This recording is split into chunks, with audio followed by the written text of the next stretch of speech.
Assalomu alaykum, hurmatli televizor ko'rguvchilar. Yaxshimisilar? Dunyo Uyg'ur qurultiyi to'r televiziyasining kunlik xabarlar programmasiga hammanglar xush kelibsizlar. Men riyosatchi Iftixor Abdurashid. Bugun dushanba. Hurmatli ko'rmanlar, tövəndə diqqətinizlər kunlik xabarlar programmamızning tafsilotida bo'lsin.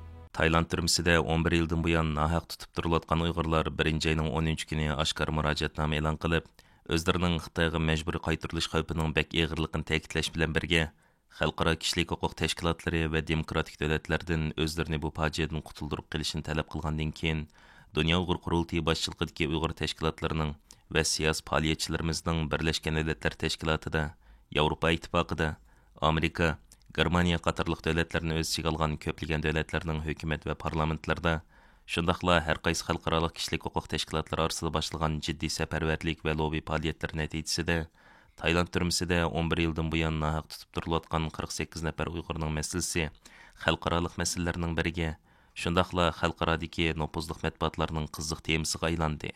Xalqarada shakllangan kuchli besim va norozilik natijasida Tayland hukumati bu haqda maxsus bayonot e'lon qilishga majbur bo'ldi.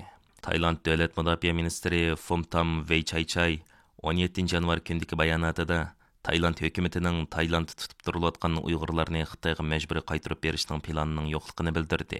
Taylandning Turkiya va boshqa davlatlardagi elchilari orqa-orqadan o'xshash mazmunda bayonotlar e'lon qilishga boshladi. Dunyo Uyg'ur qurultiyi yurgizgan jiddiy ko'rishishlar va qurultay boshchiligidagi Uyg'ur tashkilotlari tomonidan yo'llangan birlash murojaatlari natijasida Birlashgan Davlatlar Tashkiloti Musofirlar Oliy komissarligining bayonotchisi va Osiyo ishlariga mas'ul xodimi Babar Baloch bu haqda matbuotlarga e'lon qilgan bayonotida biz jazmlashtirilmagan dokladlarni angladik va biz darhol Tayland hukumat doiralari bilan ko'rishdik. Ular bizga ahvolning aksicha, ya'ni undaq emasligini bildirdi. Biz hukumat doiralariga qaytarmaslik majburiyatini eskartib, tutib turishning o'rniga boshqa chora tanlashni tashabbus qilamiz. Amerika tashqi ishlar ministrligi Taylandga majburiy qaytarilish xavfiga duch kelgan Uyg'urlar haqida matbuotlarga bergan bayonotida mundaq deb ko'rsatdi. Biz bu ahvolni bilamiz. Ministerligimiz Tayland hukumatini o'z ichiga olgan barliq hukumatlarga qaytarmaslik prinsipiga hurmat qilishni va har qanday odamni zulmga va qiynashga uchraydigan davlatga qaytarishdan saqlanishni eskartdi. Ham davomli eskartdi. Amerika tashqi ishlar ministri Kengash palata a'zosi Marco Rubio 15 yanvar o'tkazilgan vazifaga tayinlash guvohlik yig'inida Tayland türməsində tutib turilayotgan Uyg'urlar haqidagi pozitsiyasini bildirib, biz Tayland hukumatiga bu Uyg'urlarni Xitoyga qaytarib o'tmaslik haqida davomli besim ishiltimiz degan. Amerika Davlat Majlisi a'zosi va hukumat qarmog'idagi Xitoy ishlar ijroiya komitetining raisi Christopher Sims 13 yanvar Taylandning 48 Uyg'urni Xitoyga majbur qaytarmaslikka chaqirib bayonot e'lon qilib, mundaq degan: Tayland qiynash qarshi turish ahdnomasi doirasidagi majburiyatini ado qilish kerak. Ve Birleşken Devletler Teşkilatı Musafirlar Ali Komissarlık işxanasını derhal musafirlar bilen görüşüş ruhsat beriş gerek. Bu mazlum kişiler qiynaşqa tapşırılıştan ilgiri bu meselelerni Tayland'ın Amerika'da turuşluq baş elçisi bilen baldırak muzakir qilishni umid qilaman. Onundan başqa yana Amerika Avam Palata a'zosi Tom Suzy 15 yanvar kuni X hesabida bayonot e'lon qilib, Taylandning 48 Uyg'urni Xitoyga majbur qaytarmaslikka chaqirgan. O xalqaro darhol diqqat qilishga tegishli jiddiy masalanomada e'lon qilgan bayonotida mundaq degan: Xitoy Kompartiyasi hozir Taylandni shu joyda tutib turilayotgan 48 Uyg'ur musofirni Xitoyga qaytarishga majburlayotdi. Agar Tayland hukumati ularni Xitoyga qaytarib bersa, u begunoh kishilar og'ir qiyin qistoqqa, milliy qirg'inchilikqa yoki majburiy emgak lagerlarida o'lishga duch keladi. Biz Taylandning o'zlari imzolagan tan jazosi qarshi turish ahdnomasida belgilangan majburiyatini ado qilishni umid qilamiz. Germaniya tashqi ishlar ministrligi Dunyo Uyg'ur qurultiyiga yo'llagan javob maktubida Taylanddagi Uyg'urlar masalasini Germaniya hukumatida yuqori darajada kun tartibga ilib kelganligini, Yevropa Ittifoqi va Yevropa Birligiga a'zo ba'zi davlatlarni bu jihatda jiddiy safarbarlik keltirganligini bildirgan. Dunyo Uyg'ur qurultiyining tashabbusi bilan dunyodagi 130 dan ortiq ilmiy tadqiqotchi Tayland bosh ministri Petong Tarin Shinawatraga maktub yozib, Taylandda tutib turilayotgan Uyg'ur siyosiy panohlanuvchilarining bexatarligidan qattiq andish qilayotganligi, ularni Xitoyga qaytarmaslikka, ularni bexatar bir joyga o'rnashtirishga chaqirgan. Onundan başqa yana bir qancha kundan buyon xalqaro kishilik huquq tashkilotlari bes-bes bayonotlar e'lon qilib, Tayland hukumatini o'zlari tutib turayotgan Uyg'urlarni Xitoyga qaytarib bermaslikka chaqirib kelmoqda.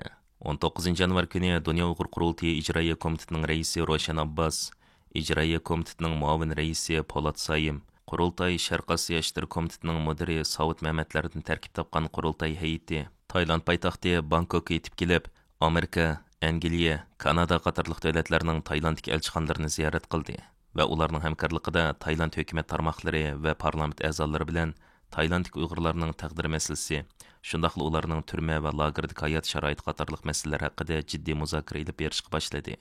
Uningdan boshqa qurultay heyeti Taylanddagi kishilik huquq tashkilotlari, advokatlar jamiyatlari va xalqaro matbuotlarning Taylanddagi jurnalistlari bilan keng doirada uchrashish olib bordi. Bu munosabat bilan bugun Taylandning poytaxti Bangkokdan stansimizning ziyoratini qabul qilgan Roshana Abbos xonim Taylanddagi qarindoshlarimiz haqida ma'lumot berib, mundaq dedi.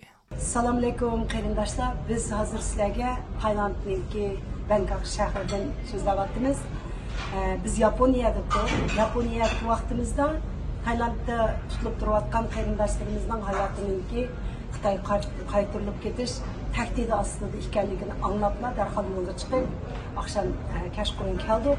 Kelgandan beri Taylandda ko'rishga tegishli bo'lgan hukumat taraf va parlament a'zolari, diplomatlar, qaysi davlatlar, ba'zi davlatlarning bosh elchilari va shundaqla muxbirlar, undan boshqa yana nurg'unlagan sirtqa oshqini bo'lmaydigan kishilar bilan ko'rishib faoliyat qildik.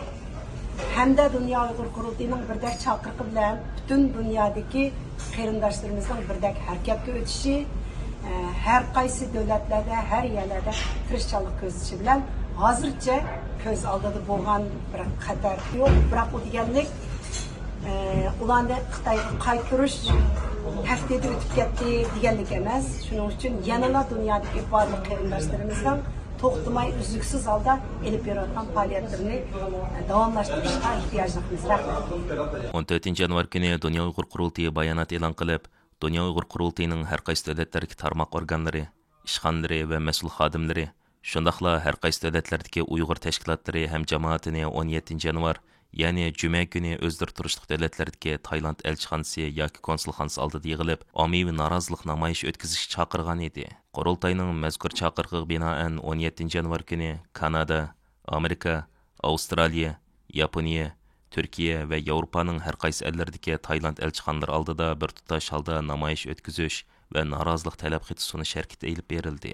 Oldi bilan Dünya Uyghur Qurultayı markaziy ishxonasining uyushtirishi bilan Taylandning Myunxen shahridagi konsulxonasi oldida norozilik namoyishi o'tkazildi va Tayland konsuliga 11 yildan buyon Tayland turmalarida tutib turilayotgan Uyg'urlarni Xitoy qaytarib bermaslik va ularning 3-chi bexatar davlat ketishiga ruxsat qilish, shundaqla ularning turma sharoitini yaxshilash, normal davolanishga kapolatlik qilish qatorliq mazmunlarni o'z ichiga olgan talab qilib topshirdi.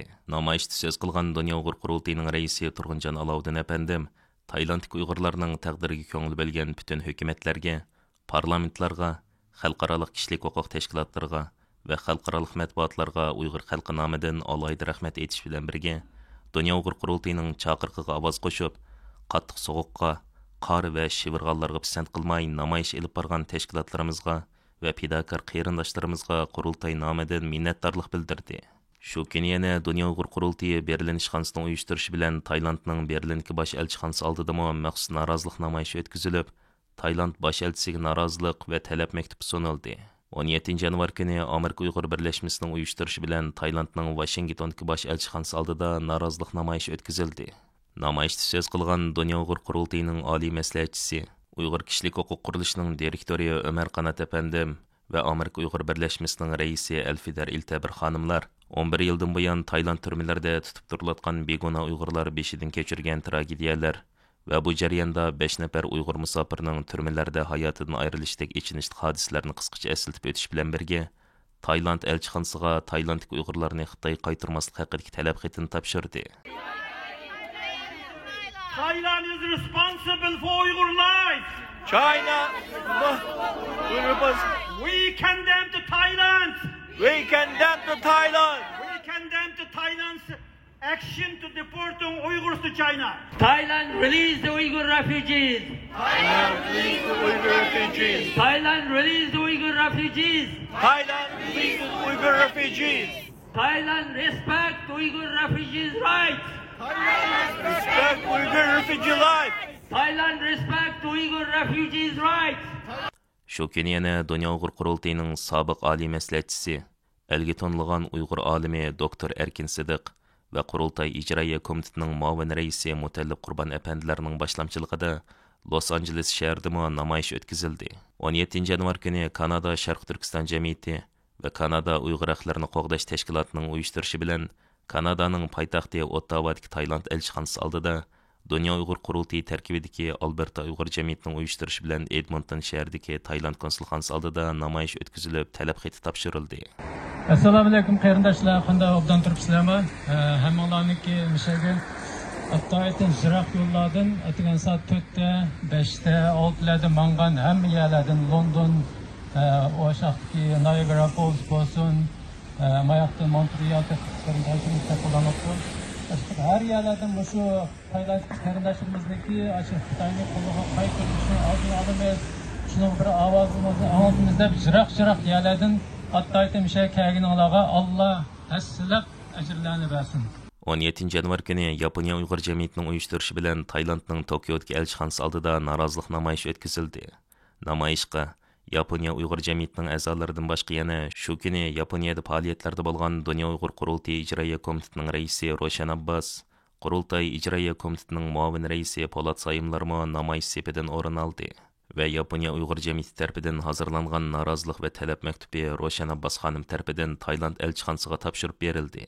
17 yanvar kuni Dunyo Uyg'ur qurultiyi vaqfi, Uyg'ur akademiyasi vaqfi, Teklimakan Uyg'ur nashriyati, Sharq Turkiston tadqiqot vaqfi, Sharq Turkiston Federatsiyasi, İlim Meşrep Uyg'ur Ma'rif va Xizmat vaqfi, Uyg'ur İlim Ma'rifat vaqflarining uyushtirishi va Sharq Turkiston Ulamolar birligi, Sharq Turkiston vaqfi, Aysa Yusuf Altekin vaqfi va Uyg'ur İlim va Madaniyat vaqflarining ovoz qo'shishi bilan Qurultayning muavin raisi Abdurashid Abdulhamid apandimning bevosita boshlamchiligida Tailandning Anqaradagi elchixonasi oldida namoyish va axborot e'lon qilish faoliyati o'tkazildi.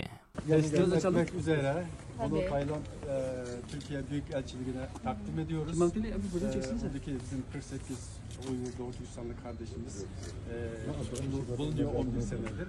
Bunların bir an evvel serbest bırakılması ve 3. güvenli ülkelere gönderilmesi için talebimizin içeren bir mektubumuzdur. Bunu size takdim ediyoruz. Tabii. Önce bir kontrol edin. Norvegiya Uyg'ur komitetining uyushtirishi bilan 17 yanvar kuni Norvegiya poytaxti Oslodagi Tailand elchixonasi oldida Tailand hukumatidan Xitoy qaytarilish xavf ostidagi 48 nafar Uyg'urni qo'yib berishni talab qilib namoyish ilib berildi va Tailand elchixonasiga talab xati topshirildi.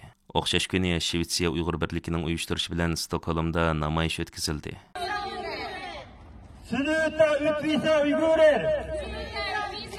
Shvetsariya Uyg'ur jamiyati Tailandning elchixonasi oldida namoyish o'tkazib, talab xati topshirdi.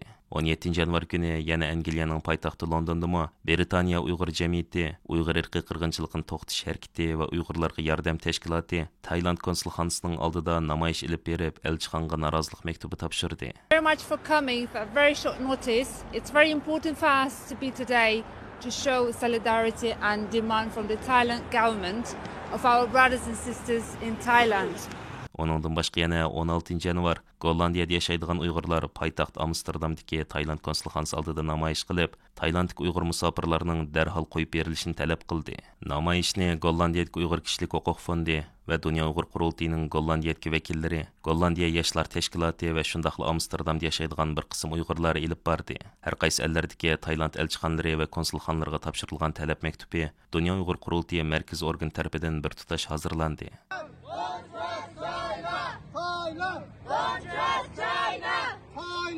Don't trust China! China alive, people die! China alive, people die! Dunyo Uyg'ur qurultiyining sobiq raisi Dolqin Isa apandim Germaniyaning Myunxen shahridagi Tailand konsulxonasi oldida o'tkazilgan namoyishda qilgan so'zida Tailandda tutib turilayotgan Uyg'urlarni qutqizib qilish masalasining 11 yildan buyon qurultayning muhim kun tartiblarining biri bo'lib kelganligini, qurultayning bir qancha yildan buyon Tailandda maxsus xodim turg'izib, u yerdagi Uyg'urlarning holidan xabar ilib kelayotganligini alayda eskartib o'tdi. Hurmatli ko'rmanlar, yuqorida diqqatingizga kunlik xabarlar programmamizning tafsilotini sundik. Keyin qitimliq sonimizgacha ko'rishgacha omon bo'lgaysizlar. Stansiyamizning YouTube kanaliga a'zo bo'lishni unutmang. Xayr xo'sh.